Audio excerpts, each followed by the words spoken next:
Mon épouse, reconnais ma présence au milieu de toi. La parole de Dieu est la vérité. Amen. Et elle ne s'applique pas simplement pour une génération et pas pour une autre. Elle s'adresse à tous les hommes. Ceux de la génération qui nous ont précédés et qui ont sans doute découvert ces textes auraient pu penser, mais d'après l'actualité, c'est pas pour tout de suite. Oui, mais quand sais-tu de l'heure, de la seconde où le Seigneur te rappelle à lui? Est-ce qu'une personne comprend ce que je veux dire? Non seulement il y a ce compte à rebours qui nous concerne tout un chacun, et cela est vrai autant pour des jeunes enfants que pour des adultes. Cette semaine, on a entendu des catastrophes terribles qui sont survenues. Excusez-moi pour ma voix, un peu fatiguée. Des catastrophes terribles qui sont survenues dans certains pays d'Asie et singulièrement en Chine. Et on a vu des gratte-ciels être menacés par une inondation hors du commun. Des véhicules être balayés, s'il n'y a pas un terme plus gros que ça, emportés par les eaux tumultueuses, comme de vulgaires cailloux. Et je me posais la question, est-ce que les passagers ont eu le temps de sauter? Et adviendrait-il qu'ils aient pris le risque de quitter leur véhicule? Combien ont pu survivre à la furie des eaux qui emportaient camions, bâtiments en entier, ponts? Je me tiens à la porte, dit le Seigneur, à l'église de la Laodicée. Et il s'est présenté à cette église comme étant le témoin fidèle et véritable, l'auteur de la création de Dieu. En d'autres mots, tu pourrais douter de toute autre personne, mais pas de celui qui est à l'origine. Est-ce qu'une personne comprend cela? Il est l'auteur de la création. Et il s'appelle le témoin fidèle, l'auteur de la création. Il nous connaît et il sait où nous en sommes et la position dans laquelle se trouve une part importante du corps de Christ. Et cette parole s'adresse à toute l'Église du Seigneur. Je me tiens à la porte et je frappe. Si quelqu'un entend ma voix, cela me laisse à comprendre que entendre la voix de Dieu, ce n'est pas un privilège réservé à quelques personnes. Mais nous sommes face à ce danger, face à ce risque, dans l'obligation à tous de pouvoir entendre la voix de notre Dieu. Pouvoir discerner sa voix. Amen. Je me tiens à la porte. Regardons dans Jean 14. Il dit, si quelqu'un entend ma voix et m'ouvre la porte, j'entrerai et je souperai avec lui. En d'autres mots, le Seigneur recherche une intimité plus profonde, plus conséquente, une communion réelle, pas de façade, pas une communion juste pour impressionner les regards du voisin, mais pour gagner, pour retrouver notre place, celle qu'il nous a réservée, dans laquelle une communion sans fin entre nous et lui sera rétablie. Une aptitude à entendre sa voix. Et mes amis, puisque nous nous attendons tous à l'enlèvement l'un de ces 4 matins ou de ces soirs, non seulement nous devrions pouvoir discerner celui qui frappe à la porte de nos cœurs, mais aussi être capable d'entendre le signal qui est prévu et qui annonce que le Seigneur est à la porte, qu'il est déjà là, physiquement, qu'on peut le voir. Certains diront ou ont pensé peut-être, je ne suis pas prophète, je ne suis pas prédicateur. Mais tu es fils de Dieu. Tu es disciple de Christ. Tu es ambassadeur du royaume. Tu es simplement un enfant. Si ton enfant était sourd, combien n'aurais-tu pas engagé de démarches et de procédures qui peut-être même apporter une responsabilité sur certains, puisque le médecin a fait tout son travail, parce que il est inconcevable pour nous que nous ayons un enfant qui naîtrait ou qui, dans son enfance, serait sourd. En d'autres mots, quel que soit le stade où nous sommes de notre croissance, de notre marche avec Dieu, nous sommes mis en demeure d'entendre la voix du bon berger, d'entendre encore plus celui dont j'en suis quelque part convaincu, vient régulièrement frapper à la porte de nos cœurs. Amen. Ça concerne quelqu'un ici? Je pense que nous aurions gagné ce matin à prier le Seigneur et à lui dire, Seigneur, cette fois-ci, je prie que tu me guérisses. Tous mes sens spirituels doivent fonctionner encore mieux que mes sens physiques. Et tu es l'Éternel qui me guérit. Tu es Jéhovah Shammah. Je m'attends à toi. J'ai besoin de toi. Je veux te connaître. Je veux répondre à toutes les fois où tu m'invites, Seigneur, à cette intimité. Et si ce n'est toi qui m'invites, je veux moi-même prendre aussi l'initiative de venir devant ta face, puisque tu l'as dit, priez sans cesse, veillez et priez. Amen. Et je veux faire comme il est écrit dans ta parole, toutes sortes de prières, et je veux veiller à cela avec entière persévérance. Alléluia. Autant de raisons pour lesquelles, toi et moi, nous ne pouvons pas nous autoriser à être sourds, que ce soit à l'interpellation du Seigneur. Alors, ça pourrait être un bruit physique que tu entends, boc, boc, boc, mais ça peut être d'une autre façon, beaucoup plus douce, beaucoup plus subtile, d'où l'impératif de connaître son Seigneur et de développer l'intimité avec lui.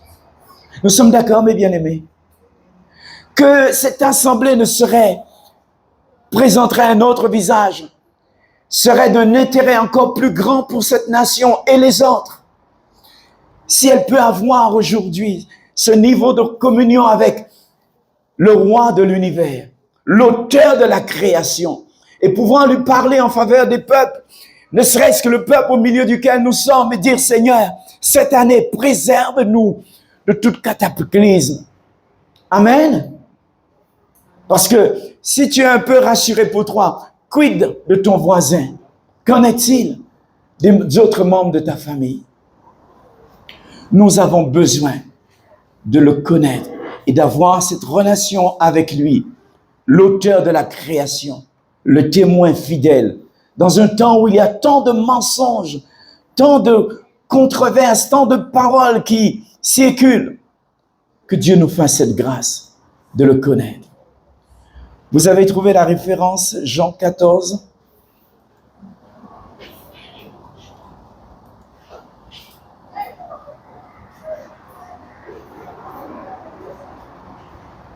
Le verset 9.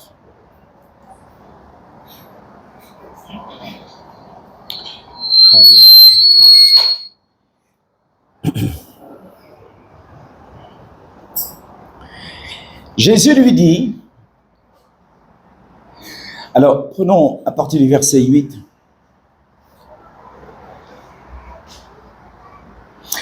Verset 7. Si vous me connaissiez, vous connaîtriez aussi mon Père. Et dès maintenant, vous le connaissez et vous l'avez vu. Philippe lui dit, Seigneur, montre-nous le Père et cela nous suffit. Et Jésus lui dit, il y a si longtemps que je suis avec vous et tu ne me connais pas, Philippe. Celui qui m'a vu a vu le Père. Comment peux-tu dire, montre-nous le Père? Ne crois-tu pas que je suis dans le Père et que le Père est en moi? Les paroles que je vous dis, je ne les dis pas de moi-même. C'est le Père qui vit en moi, qui fait lui-même ses œuvres. Verset 11. Croyez-moi, je suis dans le Père et le Père est en moi. Sinon, croyez au moins à cause de ses œuvres. C'est clair que le Seigneur veut non seulement une communion avec lui, une relation, que nous ayons cette intimité avec lui, mais que nous l'ayons aussi avec le Père. Que nous sachions reconnaître, comme lui-même nous a enseigné, que quand nous adressons nos prières, elles s'adressent au Père. Oh, voici un homme qui avait passé déjà plusieurs mois, pour ne pas dire années, avec le Seigneur et qui n'en était toujours pas là. Il avait été élevé au sein d'une nation dont l'Éternel est le Dieu. Et ça ne datait pas d'hier. Probablement moins que des générations comme la nôtre, des nations comme la nôtre. Il n'avait pas à souffrir d'une malédiction ancestrale parce que ses grands-parents avaient trempé dans des pratiques interdites, non recommandables. Philippe, un homme qui avait été choisi par le Seigneur. Et cependant, il implore le Seigneur, montre-nous le Père, et cela nous suffit. Où est-ce que j'en suis? Où est-ce que tu en es?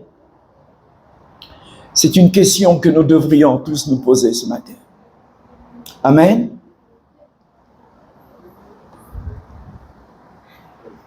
Jésus même s'étonne. Parce que j'ai l'impression des fois, en fonction de nos besoins, de nos demandes, nous passons du Père au Fils, au Saint-Esprit, ou des fois nous allons exclusivement vers Jésus. Bref, y a-t-il de l'ordre? Y a-t-il de la cohérence? Y a-t-il une connaissance effective, authentique du Père, du Fils et du Saint-Esprit? Ayant compris la part de chacun, ayant compris l'apport que chacun emmène dans nos vies, qu'en sorte que nous puissions relater avec l'un et l'autre, avec la Trinité, je voudrais dire plutôt, d'une manière convenable. Parce que une chose que nous ne devons pas perdre de vue, c'est que notre Dieu est un Dieu d'ordre. J'ai dit que notre Dieu est un Dieu d'ordre. Cela implique que notre relation avec lui doit être dans l'ordre. Alléluia. Je voudrais que nous regardions Matthieu 11, les versets 25 à 30.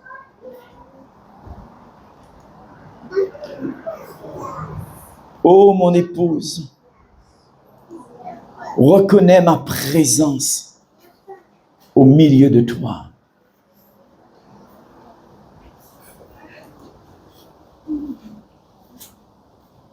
Matthieu 11.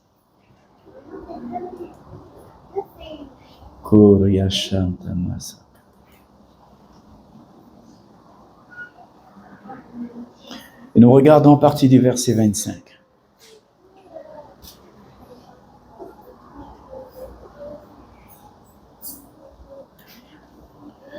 Alléluia. Toujours Paris.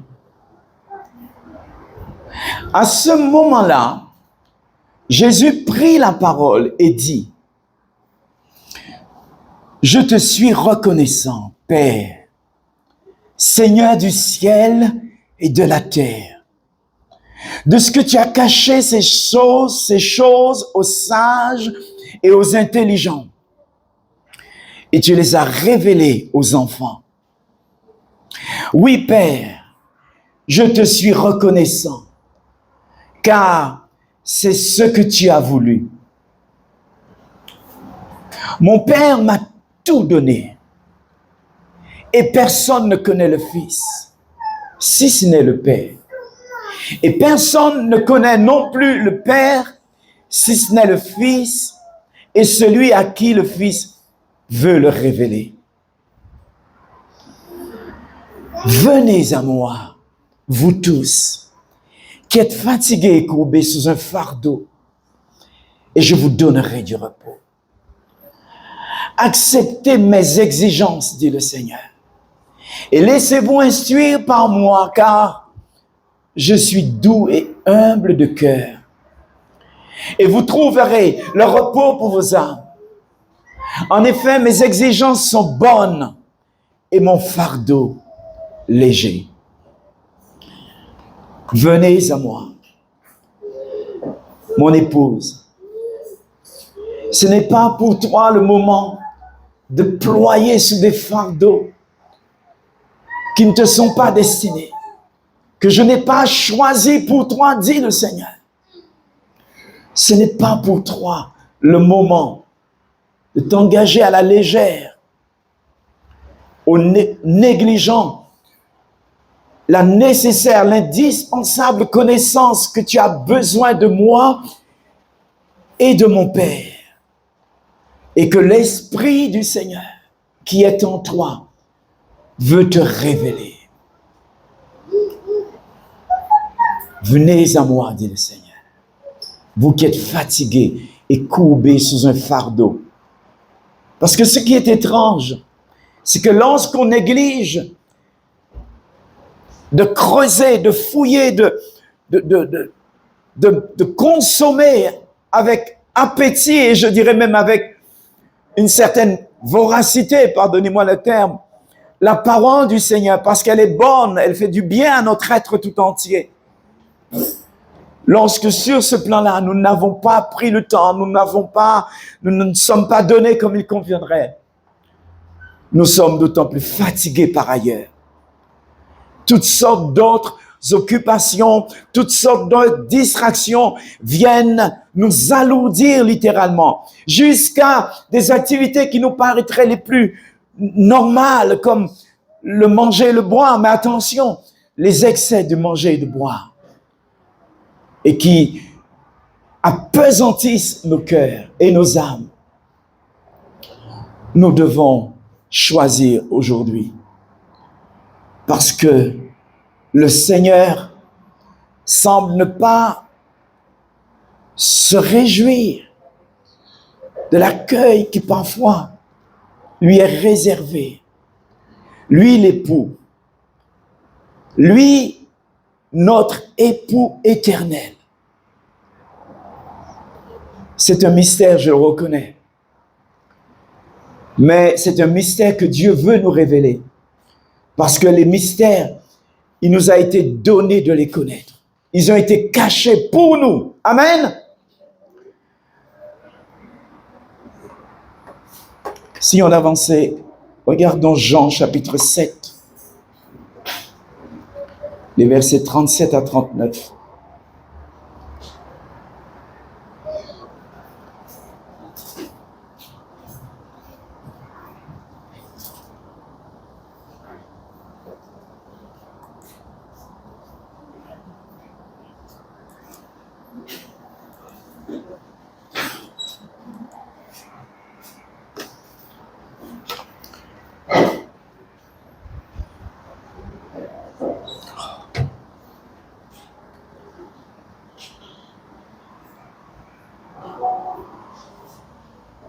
« 37 à 39.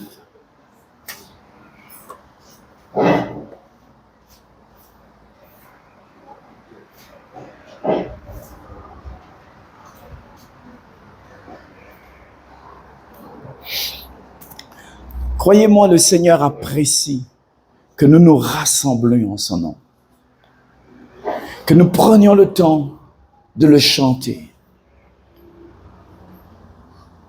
de l'adorer même. Mais ce n'est pas et ça ne peut pas être une activité épisodique, hebdomadaire, car nous aurions fait par là le choix d'un véritable suicide. Il est la vie. Tu ne choisis pas de vivre 2 ou 3 jours dans la semaine. 24/7, tu as besoin de ce souffle, de cette vie, de cet dynamisme, de cette énergie. Et ne soyez donc pas étonnés de trouver dans l'Écriture des demandes du genre « priez sans cesse ». Ne soyez pas surpris que la mission que Jésus a confiée à l'Esprit de vérité, l'Esprit de Christ, le Saint-Esprit, c'est précisément de nous conduire dans toute la vérité, mais pas que. Pour rester dans la vérité, c'est lui aussi qui nous aide dans nos prières à nous exprimer selon la volonté de Dieu. C'est lui qui vient au secours de nos faiblesses, comme vous le savez, et intercède au travers de nous. Et le Seigneur a très clairement fait comprendre que le moment était venu pour nous de prier sans cesse. Que ce soit parce que nous avons des épreuves avec des contemporains ou des autorités qui nous créent des difficultés, parce qu'eux-mêmes soumis à d'autres puissances qui contrôlent leur vie, qui les manipulent. Non seulement à cause de cela, mais simplement parce que cela est vital pour nous de rester attachés au vrai cep. Nous regardons Jean 7.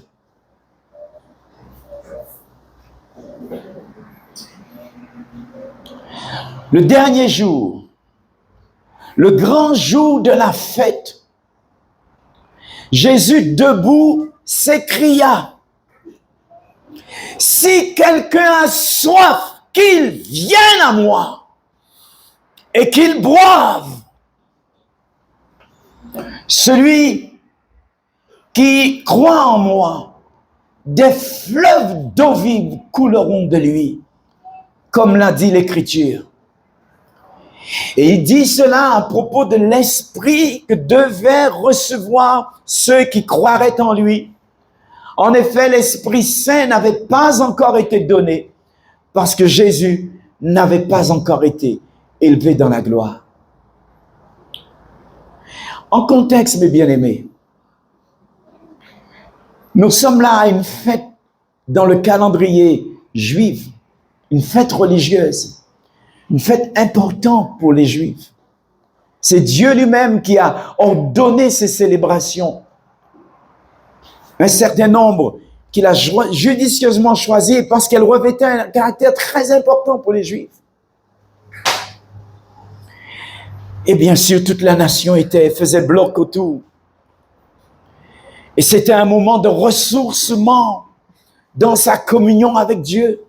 Un moment privilégié où le peuple s'arrêtait de travailler. Pas juste un jour, mais parfois plusieurs jours, une semaine entière. C'était quelque chose d'important. On eût pensé que, à la fin de la fête, tout un chacun serait aux anges. Tout un chacun serait dans un enthousiasme débordant. Mais voici celui qui est le chemin, la vérité. Celui qui avait reçu l'Esprit sans mesure. L'auteur de la création. Il discerne un vide au sein même de son peuple. Quelque chose qui sonne creux. Et alors qu'il avait voulu arriver de façon très discrète, certains de ses frères lui avaient demandé: est-ce que tu descends à la fête? Est-ce que tu descends? Et puis, il avait différé leur son départ et il n'avait pas voulu faire de publicité quelconque autour du moment où il arriverait. Ils avaient festoyé déjà plusieurs jours. Mais Jésus arrive et il réalise le vide qu'il y a en eux. La soif, les espérances qui ne sont pas rencontrées. Je ne sais pas quelle est ta situation, mais je veux t'affirmer ce matin de la part du Seigneur que c'est maintenant le moment favorable. Parce qu'il ne lance pas une interpellation à son épouse pour la laisser frustrée. Non, il veut se révéler. Et il insiste. Tout comme ici, le dernier jour, le grand jour de la fête, là, il n'a pas pu se contenir, il n'a pas pu parler comme à un ami sur un ton. Tu m'entends ce que je te dis là? Ça ne concerne pas les autres, on n'a pas besoin. Non. Là, cette fois-ci, il a crié, il s'écria. Et je crois que ce même cri continue de résonner jusque dans cette salle ce matin. Si quelqu'un a soif, qu'il vienne à moi et qu'il boive. Qu'il boive. Qu'il boive. Qu'il boive. Mais où as-tu l'eau? Viens, bois.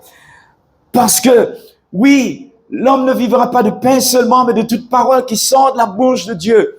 Mais la parole de Dieu est aussi un aliment, un ingrédient qui nous désaltère, qui nous rafraîchit, mes amis.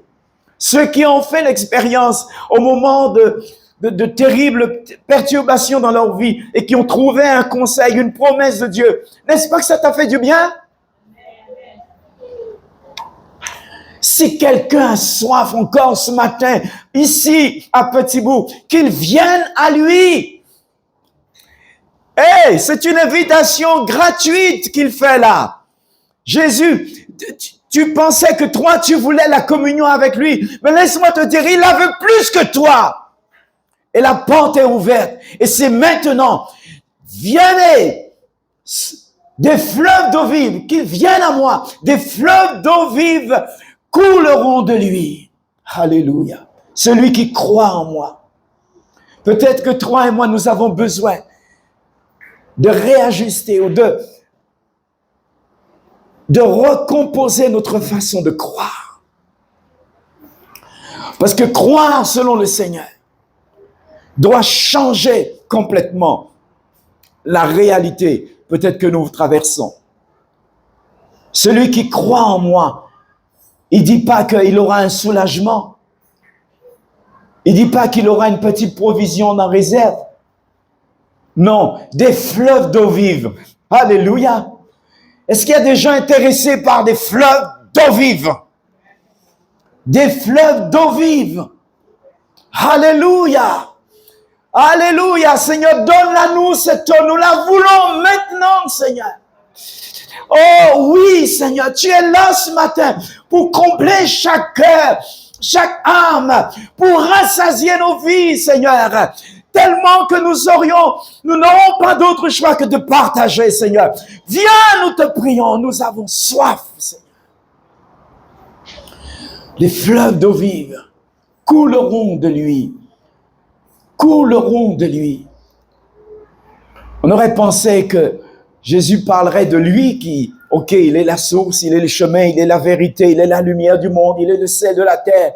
Oui, il est tout cela. Mais tu es appelé son épouse. Et son épouse ne peut pas être dans un décalage qui ne convient pas.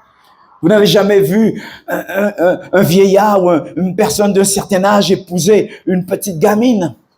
Ça ne va pas, oui ou non? Il faut une correspondance, oui ou non? Est-ce que l'épouse de Christ veut aussi que des fleuves d'eau vive jaillissent de son sein et abreuvent autour de lui, d'elle, ceux qui en ont besoin? Je pense à la reine Esther. C'est un type de l'épouse aussi. dans un contexte bien inférieur à celui qui nous intéresse. Lorsque son peuple a été menacé de destruction, d'extinction, littéralement, et que son oncle lui avait fait parvenir le message, lui rappelant que si elle ne voulait pas s'impliquer, qu'elle ne pense pas qu'elle serait la seule des Juives qui échapperait au sort infernal que Haman avait mis en place contre la nation juive qui était en exil. Et alors, avec courage, la reine, l'épouse, l'impératrice, je m'excuse, l'impératrice choisit de prendre 3 jours de jeûne et de prière avec son cercle rapproché, celle qui était à son service. Nous hésitons des fois à demander à nos collaborateurs, à un parent, veux-tu jeûner avec moi par rapport à tel sujet? Nous hésitons à le faire. Mais que Dieu nous débarrasse de ces complexes. L'heure est trop grave. Et nous ne supporterons pas que des proches parents, de proches amis autour de nous puissent perdre leur éternité parce que nous n'aurons pas osé les solliciter. Quand eux n'hésitent pas à nous solliciter chaque fois qu'ils ont une difficulté. Esther a sollicité donc, a engagé son entourage à faire ce temps de jeûne et de prière avec elle pendant 3 jours. Et après, elle a dit, j'irai vers l'empereur. Et s'il faut que je périsse, je périrai. Mais j'irai et je plaisanterai notre cause. Et vous savez quelle victoire extraordinaire elle a obtenue. Amen. Quelle victoire extraordinaire elle a obtenue. Parce que tandis qu'elle s'est privée d'une nourriture abondante, succulente, elle en avait à donner autant qu'il en faudrait autour d'elle. Elle s'est privée de cela pendant 3 jours, mes amis. 3 jours, ni boire, ni manger. Quand tu as tout en abondance, nous, des fois, on ne sait pas se séparer de ces petits objets qui semblent avoir littéralement envahi notre quotidien, nos pensées, et qu'il faudrait qu'à tous les 5 minutes, on vérifie le tic-tac. Bref, je ne jette la pierre à quiconque. Ce matin, je suis là pour rappeler l'Église à laquelle je fais partie, rappeler l'épouse dont j'ai l'ambition d'être membre à ses priorités. Alléluia. On ne va pas dans un mariage comme ça à la légère. Esther nous avait donné aussi la leçon. Plus de 6 mois de préparation. Et c'était un protocole bien précis qui impliquait non seulement la connaissance de certaines règles, ça impliquait aussi une certaine tenue. Son corps physique également devrait être ajusté. Et elle s'est soumise à toutes ces règles pour un temps de règne qui était hypothétique. Elle ne savait pas si elle allait être tenue. Et de toutes les façons, ça n'allait pas durer l'éternité. Mais parce qu'elle s'y est appliquée, elle est devenue pour nous un exemple. Si quelqu'un a soif, qu'il vienne à moi. Ne joue pas autosuffisant, j'ai tout pleinement, ça y est, je suis bon là, en bien. Non. Jésus parle de voir des fleuves d'eau vive qui débordent, qui couleront de toi. Je prie et pardonnez-moi d'insister, parce que Feu du Réveil doit avancer dans la mission qui lui a été confiée. Et elle n'ira pas avec simplement comme ça une occasion, des amis qui sont venus. Non, c'est une affaire de tous les jours. Et parce qu'il y a eu du retard qui a été pris, nous allons devoir nous impliquer et travailler davantage dans cette évangélisation. Et c'est pourquoi il est nécessaire que nous ayons de l'eau, des réserves en nous, même pas des réserves, que nous soyons quelque part comme un fleuve. Alléluia. Amen.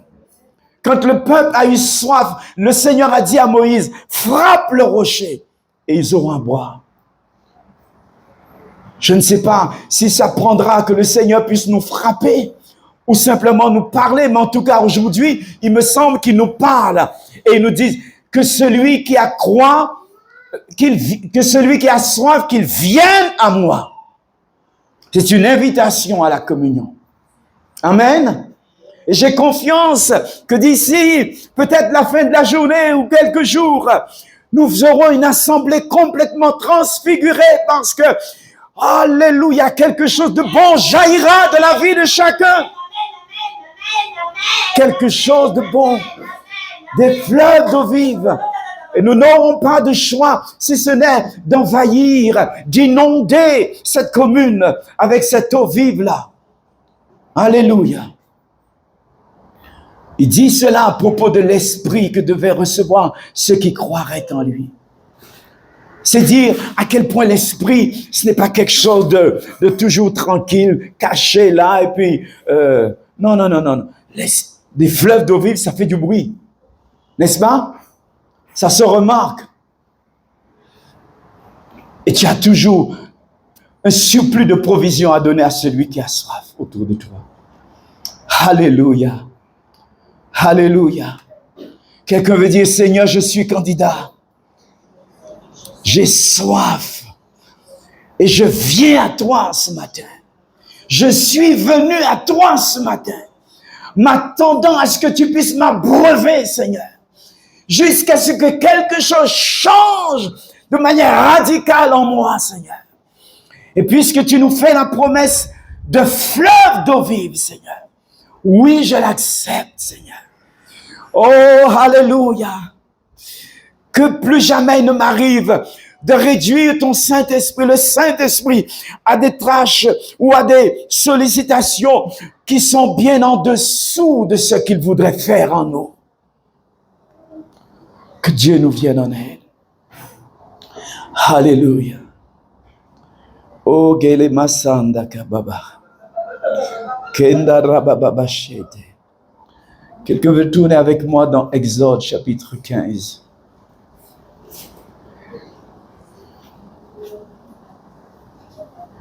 J'ai réservé sans doute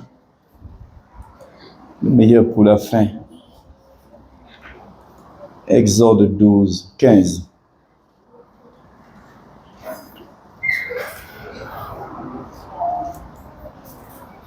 Le verset 11. Qui donc dans le ciel est semblable à toi? Alléluia. Merci Seigneur. Merci Seigneur. Alléluia. Merci Seigneur.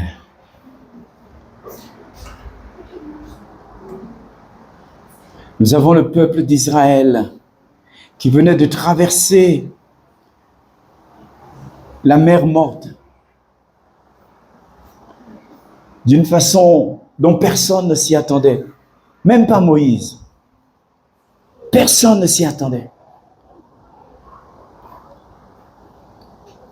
C'est dire la puissance de Dieu que nous portons, toi et moi. Dieu a ouvert une mer.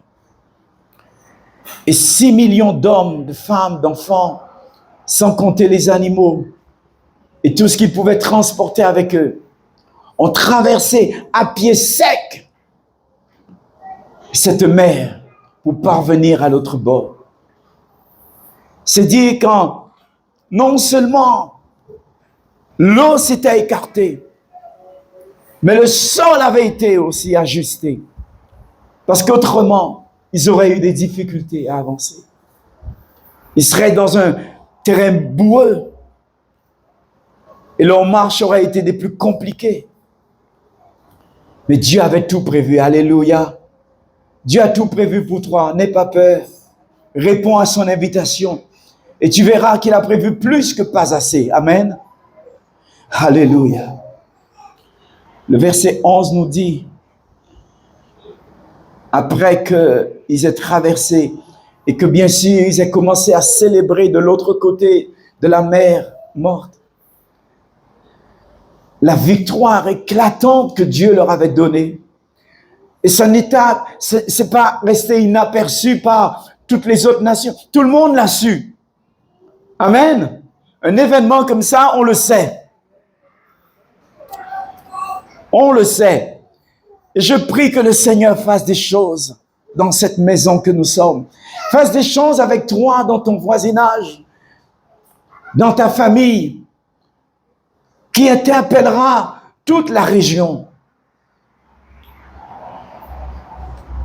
Et là, nous lisons dans ce cantique extraordinaire qu'ils ont reçu tout à la fois. Qui est semblable à toi parmi les dieux?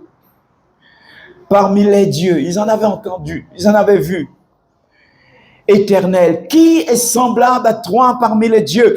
Qui est comme toi, magnifique de sainteté, redoutable, digne d'être loué, capable de faire des miracles? Alléluia. Qui est comme toi? Qui est semblable à toi? Qui est semblable à toi? Merci Seigneur pour le groupe de chant.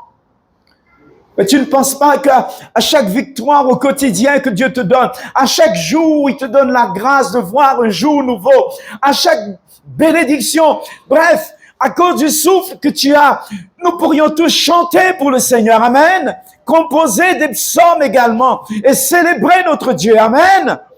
Qui est semblable à toi? Marquons notre reconnaissance si nous voulons voir d'autres miracles et prodiges se produire dans nos vies. Je voudrais conclure. Alléluia. Il y a un chant qui parle ainsi, qui est comme toi, pardon. Qui est comme toi, ô Éternel, qui est comme toi, magnifique en sainteté, digne de louange, opérant des prodiges, qui est comme toi. Nous allons dans le livre des Nombres, on va conclure ici. Nombres chapitre 22, 23 et 24, ça vous dit? Pour dessert. Alors, je ne vous ferai pas l'affront de tout lire. Non, je ne mettrai pas dans l'embarras, ce n'est pas un affront, excusez-moi. Ce propos, mais nous allons, j'ai confiance que vous allez vous-même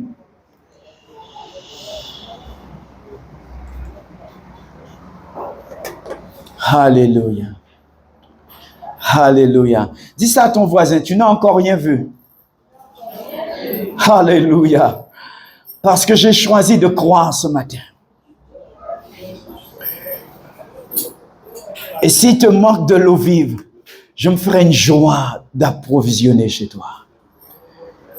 Dans ta famille, si tu as besoin de moi. Parce que c'est pour distribuer, c'est pour partager que le Seigneur veut nous combler. Alors, on va prendre le chapitre 23. Nombre.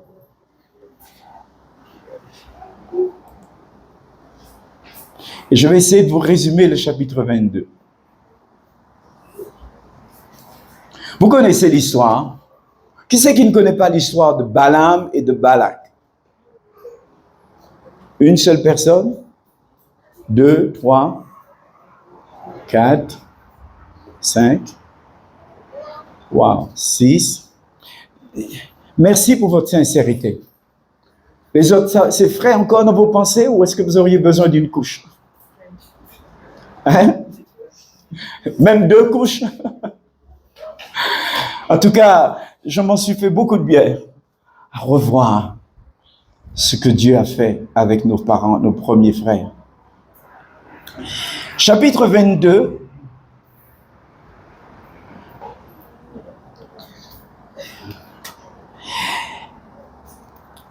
Après leur traversée du désert, où il y a eu quelques épisodes de combat,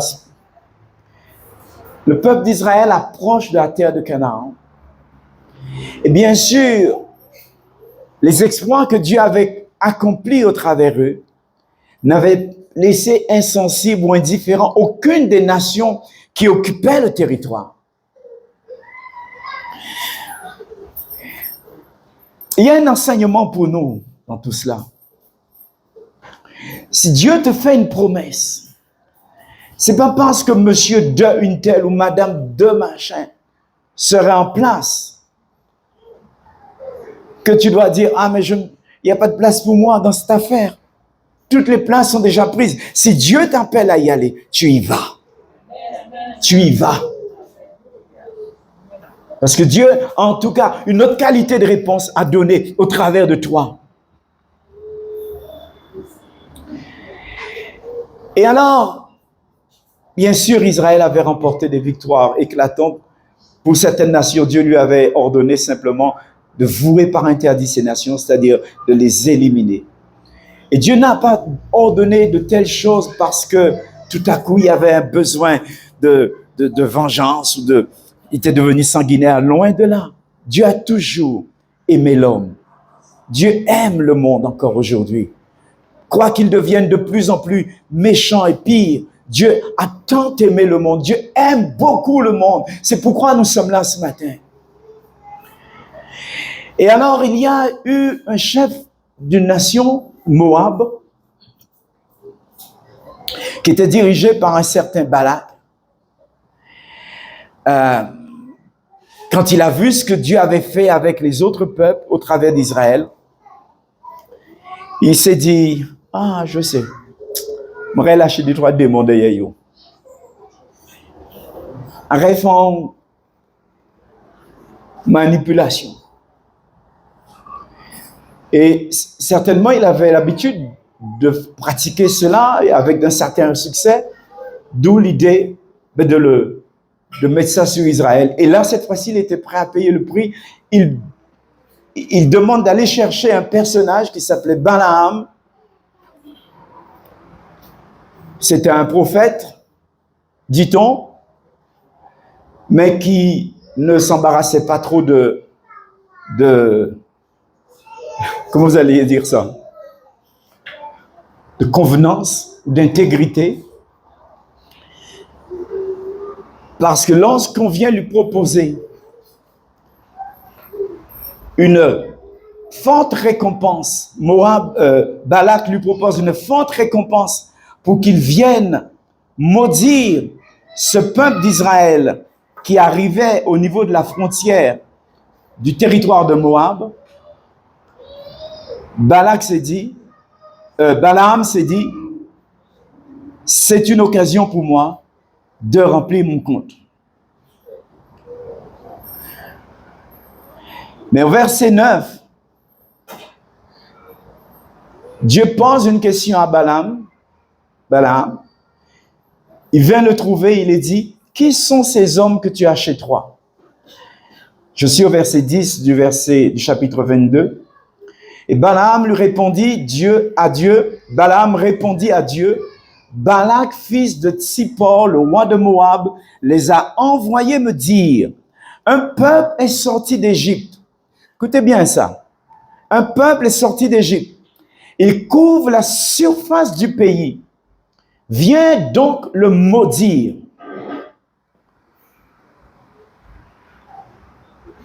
Il y a des gens qui savaient pratiquer ça, hein? Comme aujourd'hui encore.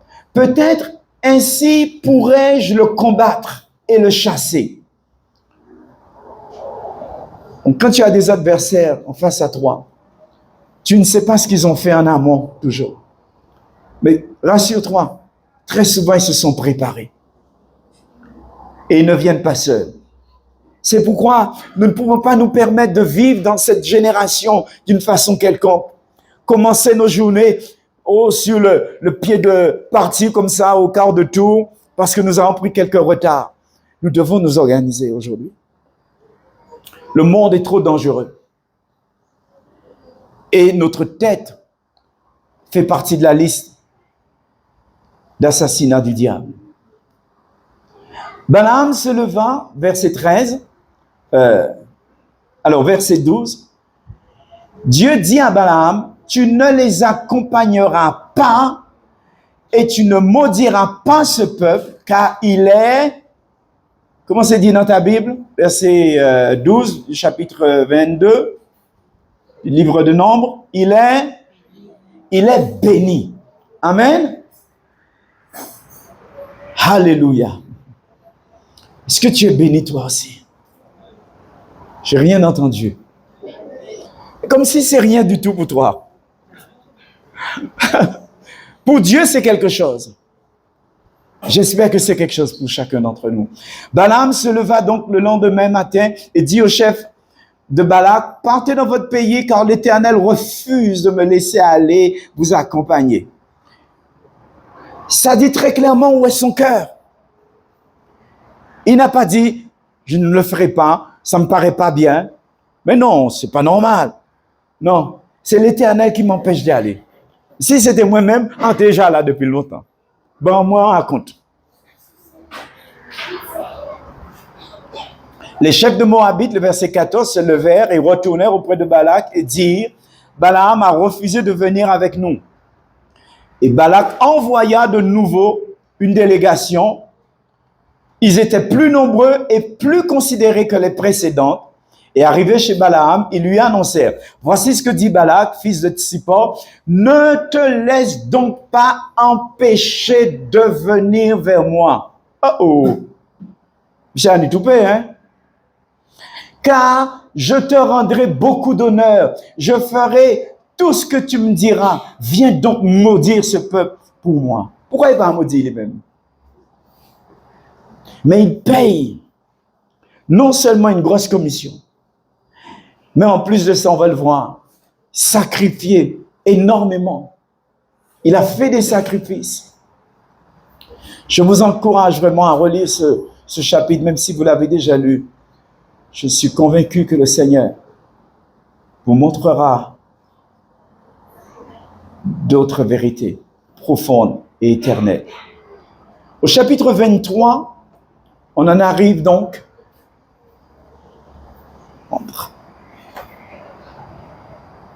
Je vous ai fait grâce des problèmes qu'il y a eu entre l'âne de Balaam et ce monsieur Balaam.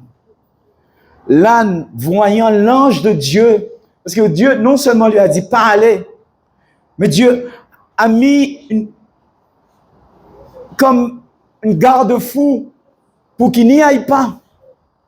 Un ange équipé d'une épée pour barrer le passage. Et Balaam, soi-disant prophète, voyant, parce que quand il se présente, vous le verrez dans les textes qui suivent, il se vante de qualité. Et cependant, Balaam ne voit pas l'ange qui est là et qui est prêt à le frapper.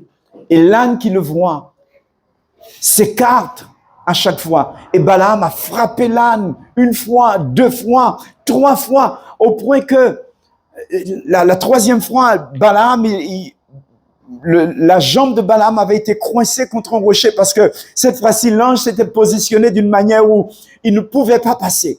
Et donc, ce qui est arrivé, la troisième fois, l'ange s'est carrément affaissé. Goucha était là. Parce que Balaam voulait aller dans la direction, parce qu'à la fin des fins, je ne vous ai pas dit, pour ceux qui n'ont pas lu l'histoire, que Balaam a tellement insisté que Dieu lui a dit, où qu'est allé, mais on qu'est dit uniquement ça, moi qu'est dit ou dit. C'était la condition.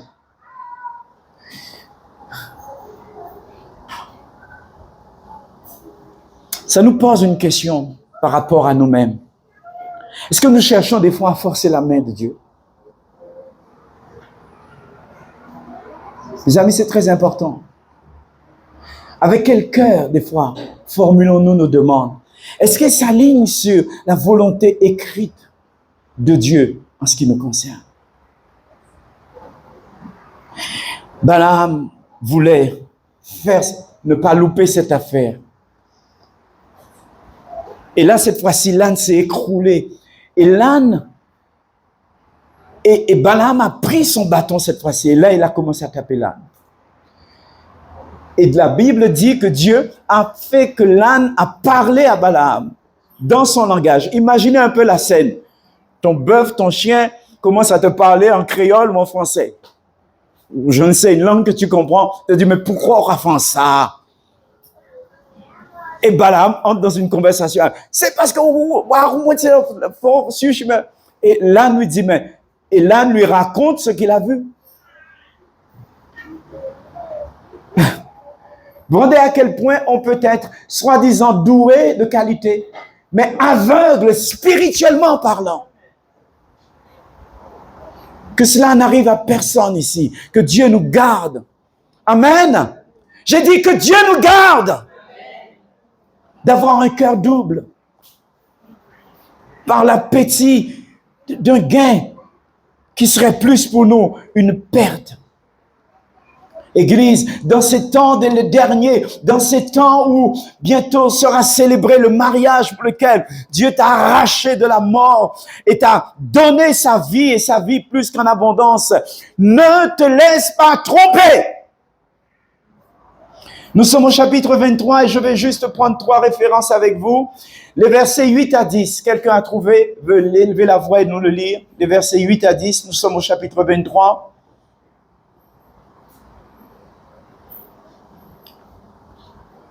Je désigne quelqu'un? Vas-y. Allez, vas-y. Comment maudirais-je celui que Dieu n'a point maudit? Comment serais-je irrité quand l'Éternel n'est point irrité? Je le vois du sommet des rochers. Je le contemple du haut des collines. C'est un peuple qui a sa demeure à part et qui ne fait point partie des nations. Qui peut compter la poussière de Jacob et dire le nombre du quart d'Israël? Que je meure de la mort des justes et que ma fin soit semblable à la leur. Alléluia. Oh my God, ça me remplit d'une joie et d'une assurance particulière, à savoir que marchant dans les voies de Dieu, si l'ennemi décide d'engager la sorcellerie premier, énième niveau, comme pour Balaam, Dieu va contrôler leurs paroles. Ils seront forcés de bénir ce qu'on leur avait payé pour maudire.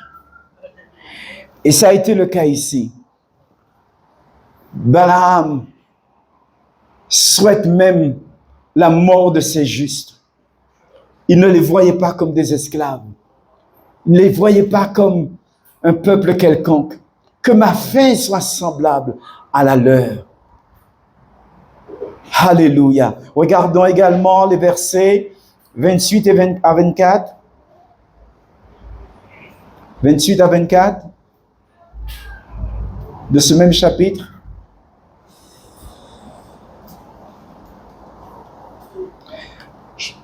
Je le dis, je le précise pour ceux qui n'ont pas lu l'histoire. Balaam a demandé à Balak de lui bâtir 7 autels. Et il est venu avec 7 taureaux à chaque fois pour présenter sur chaque autel, plus des boucs également. Et il a fait ça à 3 reprises. Comptez le nombre de taureaux. Le monsieur a investi, en plus de la commission qu'il donnait, les honoraires qu'il donnait à ce vrai faux prophète, pour maudire son peuple. Je ne sais pas combien d'argent certains ont dépensé à ton sujet. Je veux t'encourager ce matin, ne crains rien, car le Seigneur t'a donné le pouvoir sur toute la puissance de l'ennemi.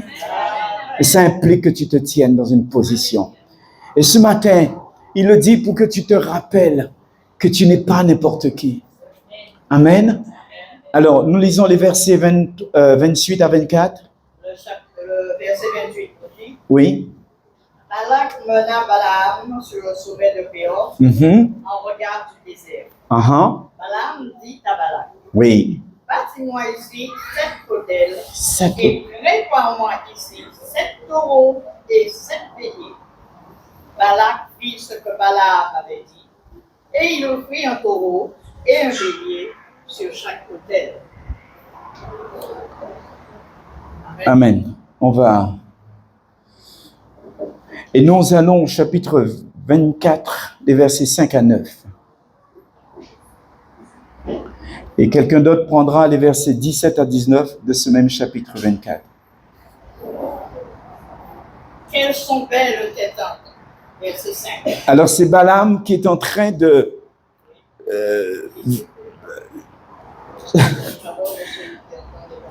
il est chargé de maudire Israël. Il a eu ses sacrifices. Il est sous son autel, mais il déclare, il parle ce que Dieu met dans sa bouche. Que Dieu tourne la langue de tes adversaires et leur fasse dire du bien à ton sujet. Déclarer la bénédiction de Dieu sur ta vie. Voir la beauté glorieuse que tu véhicules déjà parce que tu es l'épouse de sa majesté. Tu n'aimes pas n'importe qui. Quelles sont belles tes tentes, ô Jacob, tes demeures, ô Israël. Elles s'étendent comme des vallées, comme des jardins près de fleuves, comme des aloès que l'Éternel a plantés. Comme des aloès que l'Éternel lui-même a plantés, mon ami. Comme des cèdres le long des eaux. Des cèdres le long des eaux. L'eau coule de ses eaux. Déborde Et de sa ses eaux. semence est fécondée par d'abondantes eaux. Amen. Son roi s'élève au-dessus des Grecs et son royaume devient puissant. Amen. J'avais dit jusqu'au verset.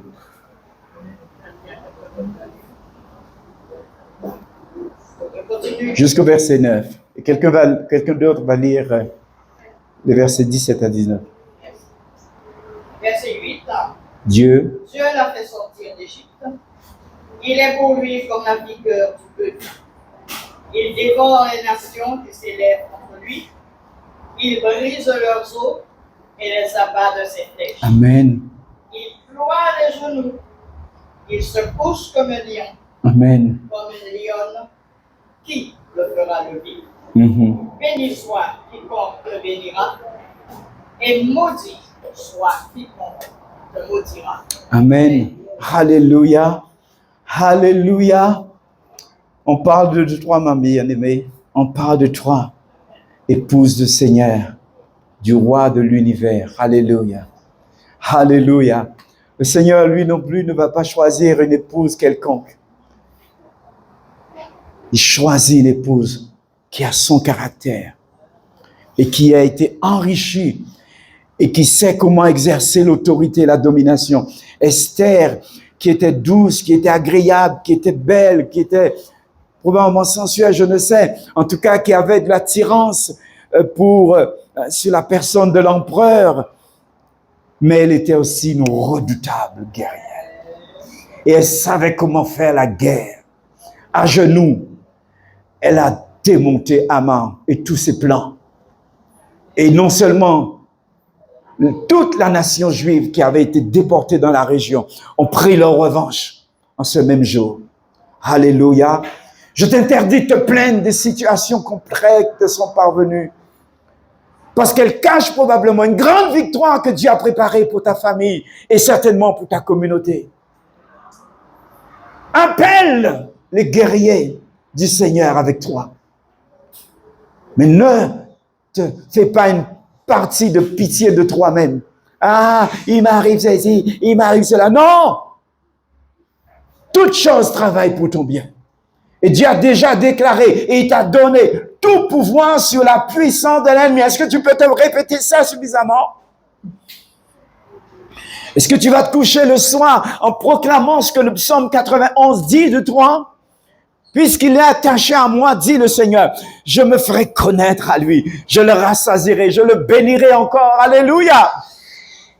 Amen. C'est pas bénédiction à moi passé, c'est bénédiction à tous les jours. Nous rapprend. On termine ici, le verset 17 à 19. Ok, je vais. Vas-y, ma soeur. Je le vois, maintenant. Je le contemple, mais non de près. Un astre sort de Jacob. Un sceptre s'élève d'Israël. Transperce. My God, il y a un tout beau. My God. Prends possession de Séir. Amen. Amen. Israël est fait de vaillance. Amen. Celui qui sort de Jacob règne en sauveur. Amen. Il fait périr ceux qui s'échappent des villes. Wow! Hey! Est-ce que je peux dire quelque chose? Premièrement, ce n'est pas l'exclusivité d'Israël, c'est l'exclusivité du peuple de Dieu. Donc ça t'est donné aussi. Souvent pas point pour et proclamer. Parce que c'est ça la vérité. Gardez des affaires là, tu es obligé de dire.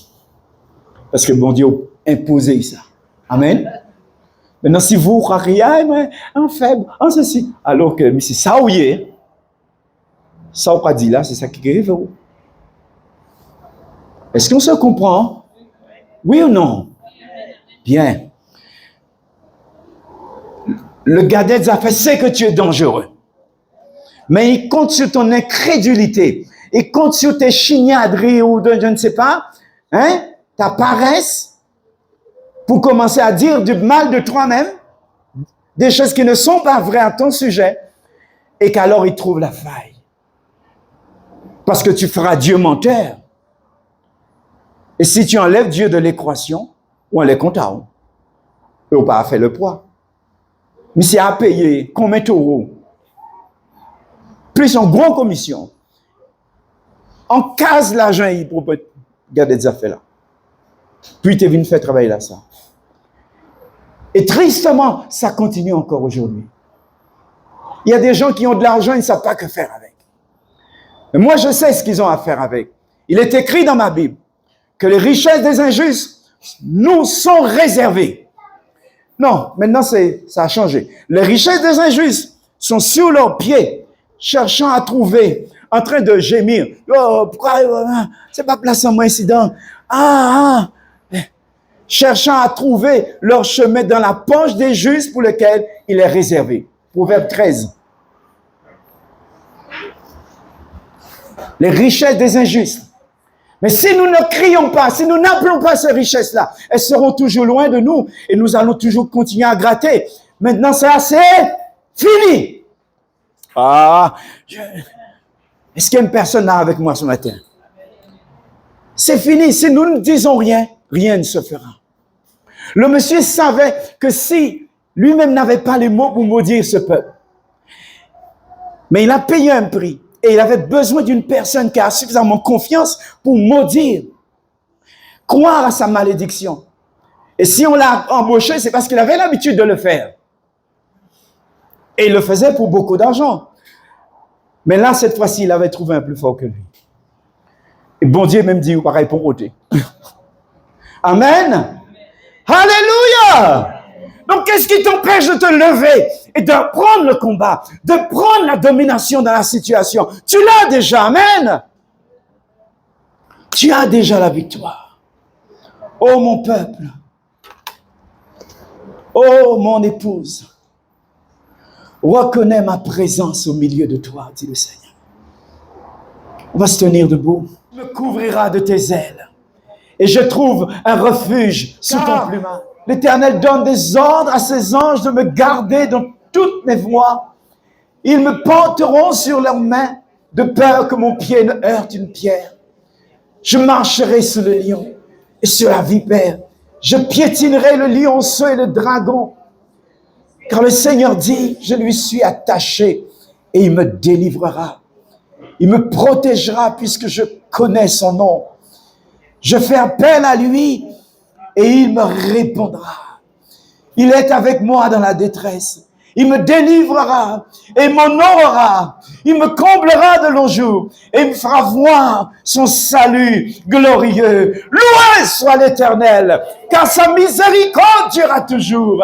Loué soit l'Éternel, car sa miséricorde durera toujours. Ensemble une dernière fois. Loué soit l'Éternel, car sa miséricorde dure à toujours. Amen. Amen. Amen.